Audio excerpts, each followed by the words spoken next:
Yeah, I think obviously we were extremely excited about Joe being able to play today for the first time.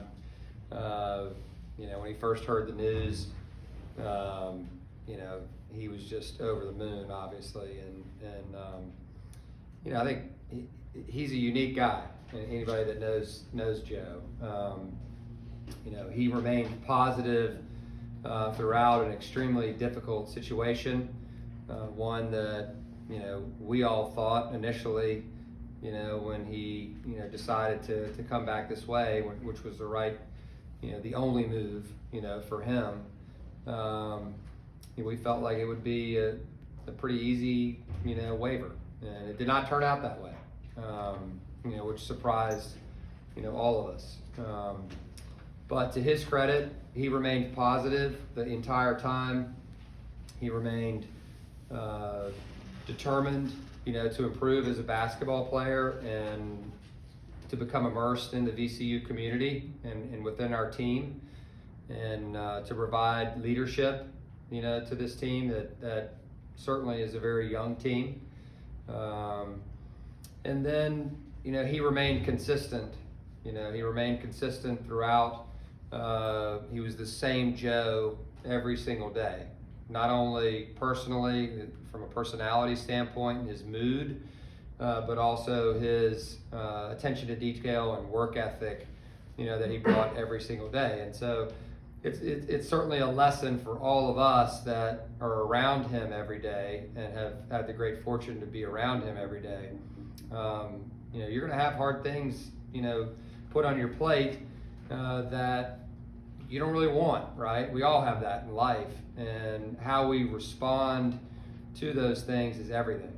And his ability to stay ready, block it out, be there for his teammates, still be a leader in whether it's in the game or in the practices, was really remarkable. And I certainly want to congratulate our staff. That is not me. I'm talking about Ed. I'm talking about Noah.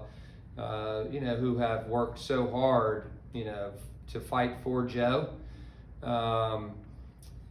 Certainly not lost on me. And I know that Joe appreciated those efforts.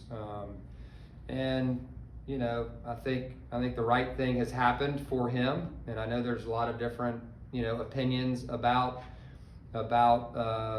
where this thing should land nationally. I'm not going to really get into that, but I do know for a fact with his situation, it landed in the right spot. And this kid deserved to play from the very beginning. And keep in mind, he's missed 10 games, all right, because of a situation that he didn't choose, and not his fault. And we're extremely happy. His teammates are happy. His family. I talked to his mother, 2 days ago. She's ecstatic. She didn't even get to see the game tonight. I don't know if he told you that, but she'll be here, it's at some point, when it's right. But, for me, obviously the game, I can talk briefly about that. Our guys, we encouraged them to just attack, consistently throughout the game. And, I think the start of the game, all the way through to the end of the first half, I thought our guys were very focused. I thought they were very engaged. I thought defensively, we did a nice job, even though we gave up a couple offensive rebounds that turned into, open threes for them. I was a little bit concerned at halftime with the threes because of how we've been playing them. They got 17 off. And we played a different pick and roll defense than we're used to today, and didn't have a ton of prep on it. But I thought the guys for half of the game did a nice job. And in the second half, they know they've been told already, not okay. But you have to give Temple credit, for how they, took what, we were not giving them, but they played the game the right way, and they got shots that they chose to get throughout that second half, whether it was drives to the basket and getting to the rim and being aggressive, or popping, and hitting threes, from their bigs. But we've got to be better, and certainly non-conference helps you figure those things out. We haven't played a ton of teams that have popped bigs like this particular team did. tonight. But happy to take any questions. Ryan, from what you have seen in practice, what can Joe bring to your team on the floor? Yeah. And how close do you think he is to being in game shape? Yeah, he's in game shape now. I mean, he actually came out of the game. I was a little bit surprised. He asked to come out of the game one time, in that first half. Maybe it was early in the second half. I don't really remember, but he did get tired on one occasion and asked to come out. But certainly he can provide a scoring punch. He's an excellent scorer. He's always been a great scorer. That part of the game comes pretty easy to him, and it comes in stretches too. Like he can get on a roll quickly, and that could be really good for our team.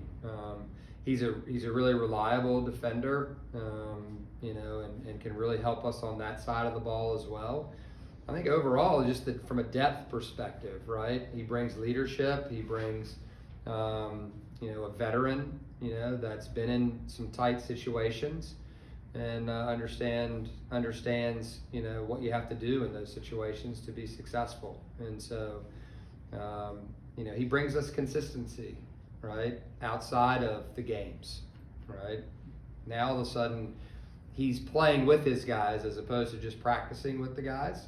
And I knew he would play. I mean, I didn't know how the shots would go and all that kind of stuff, but I knew he would play with energy and enthusiasm once he got in there and got his feet wet.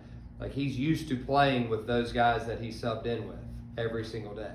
He's only missed 2 practices the whole time we've been going, since Greece. So every day he's out there with them. And, I think, I thought he did a really nice job tonight, and I thought the other guys did a nice job too, finding him. Even that one where Max had it, he clearly had a wide open shot, but what did he do? He's like, I've shot enough this season. This guy hadn't shot. Let me get him one. And so anyway, that's what good teams do. They care about one another, and that was good to see, certainly. Zeb and Max, 19 apiece, 12 assists, 1 turnover. Does Joe's return take a little weight off of their shoulders? Yeah, I think it does. The depth helps us, right? And certainly once Sean comes back, that's another piece that we've been missing so far this season. And he's Joe's versatile in the guard spots, and Sean's versatile in the guard/forward spots, right? Like he can play 1 through 4, for us. And so it's going to provide us, certainly some challenges because we've got to get the rotations right, and typically you're doing that from the start of the season. You're doing it in practice, right? And then you get it through early conference. We don't have that luxury. Like we've got to figure that out, within the next couple of games in early conference. What the rotations are really going to be, and that can be challenging. But what we've talked about to the guys is it might be less minutes, all right, but it's also going to provide you an opportunity to play harder in those minutes that you play. And that's the focus that we've all got to have going in. We are stronger with all of us together, but it's not going to matter if we're not using it that way. And so we've got to make sure that these guys are, really a connected group and, can pick one another up. The best teams, do that. Like San Diego State last year, if you followed their team, I knew them inside and out. Like they would beat you with individual play, all right, but it was more team because they had a starting group, and then they had guys that came off the bench, and if the starters didn't have it, all right, the second group came in and they uplifted that team. If the starters got off to a good start, the opponent's team gets tired, and then all of a sudden they come in. And they were really strong. And so we've got to try to create that in our own way. I'm not saying we're San Diego State. Obviously we're not. But we've got to try to create that type of team here. Was it a challenge at all trying to figure out how to deploy Joe in practice before you knew he would play? No, we just pretended like he was going to play, okay. Right? And I think that was the only answer, because if you do it the other way, the only thing that changed for him was how, on game day when he didn't actually have a game, we had to figure out how we were going to work that, right? And he would always have Roos, he would have a workout, and Roos, our strength coach, would do stuff. There was a game plan that he had put together for him. But from a basketball perspective, he did everything that all the other guys did, including, prep and scouting, right? And so, like, to give him a feel for, all right, here's what we're doing. So when he's sitting on the bench, he knows what's going on. He's not out of it. And so for 10 games, he knew what was going on. So he could walk in a huddle and say, hey, Michael, like, you didn't do this on that. We need you to do that, or whatever. So I think keeping him engaged in that time was really important until we knew the finality of it, right? Whether we learned, all right, it's a dead issue. He's never coming back. But we never felt that it was a dead issue. Congratulations on the win, Coach. You had 4 guys in double figures tonight. Talk about your offensive production tonight. Yeah, I thought the guys shared the ball really well, in the first half. I think limiting our turnovers, like, we're getting a little bit better at that. We still ended up with 12, but, I think our guys are, when you play faster, you're going to have some, at times. I thought our guys, did a nice job of sharing it, throughout the game.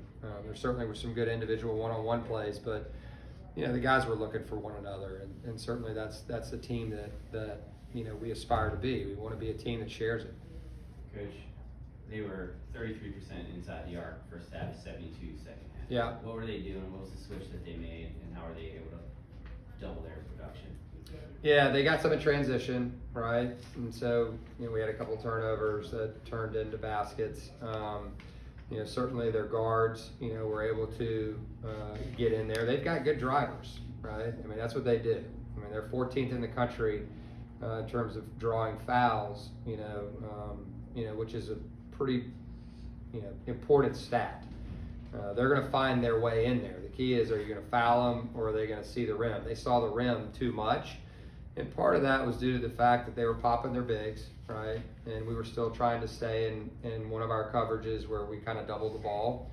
And they were able to still get some threes off. They did some crafty things, where, one time they had, their big guy with the ball and a guard setting a ball screen for their center, which is not something that you account for all the time, right? You can't spend hours practicing that because you're not going to see it very often.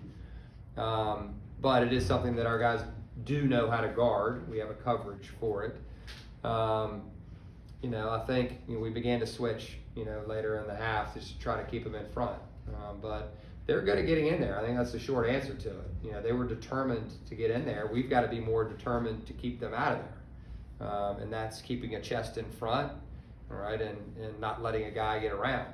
And we let him get around us way too much. And sometimes it was just confusion. You think a screen's coming and it's not, and the guy's going.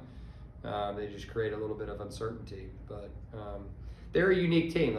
We haven't really played a team like that that's popping bigs and firing threes, that quickly. And so it was a good overall experience for us to be able to play in that while still winning. Anything else you didn't like in that second half that will be a point of emphasis this week for you? I just think we weren't as determined, right, to make it happen. I mean, we had a big lead, and sometimes you can relax a little bit, and we didn't have that. We were just content to trade baskets, and we can't be content to trade baskets. We didn't even trade baskets, right? We lost by 10, in the second half. And we did answer a couple of their runs, which was good. We got it back up to 20 again, but the end of the game and throughout that second half, we did not have, a defensive mentality where I'm going to stop my man, right? Or I'm going to help, but I'm still going to get back to my guy and not allow him to get an easy look off. And, to their credit, they had to make the shots too. And I was a little bit concerned. They had taken 17, at the half, and they were getting them up.